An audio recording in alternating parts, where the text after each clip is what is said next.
Hello everybody and welcome! In today's video we're taking a look into the PSVR2 port of Masters of Light, a VR game that takes full advantage of the PSVR2's eye tracking. Is it worth your time? Let's find out! First off, let's talk about the star of the show, the eye tracking. This game just simply nails it. It uses your gaze for aiming the light bulbs and it works really well and feels absolutely incredible. It's the kind of feature that makes you wonder why hasn't more VR games done this yet. Honestly, it's so satisfying that it feels like this should have been a Sony tech demo that would release on launch. If you've been waiting for a game that really shows off what the PSVR2 eye tracking can do, this is it.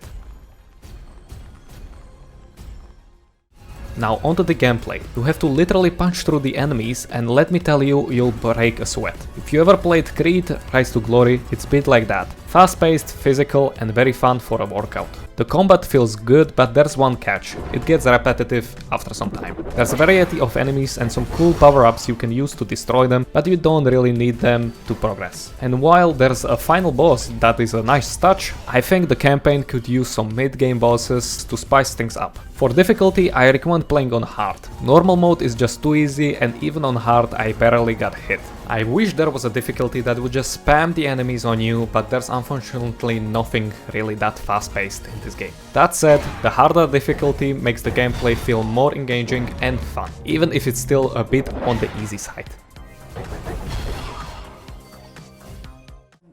Now let's talk about the PSVR2 port of this game. It runs at a native 90 FPS, which is great because it's a smooth experience. Visuals could be sharper, but the background images in the levels are beautiful and really set the mood. Also a bit weird, but I haven't seen any settings to change from snap turning to smooth turning, but that's fine because most of the time you don't need to turn a bunch. And some good news is that the devs of this game have confirmed that the hand tracking will be coming to PSVR2 port as well, since this game is known as one of the best hand tracking games on MetaQuest. So I'm very excited to try that out when it's ready. The haptics on the PSVR2 also feel very nice, adding a satisfying layer of feedback as you punch your way through enemies. There's also a good use of adaptive triggers when you cast a light beam.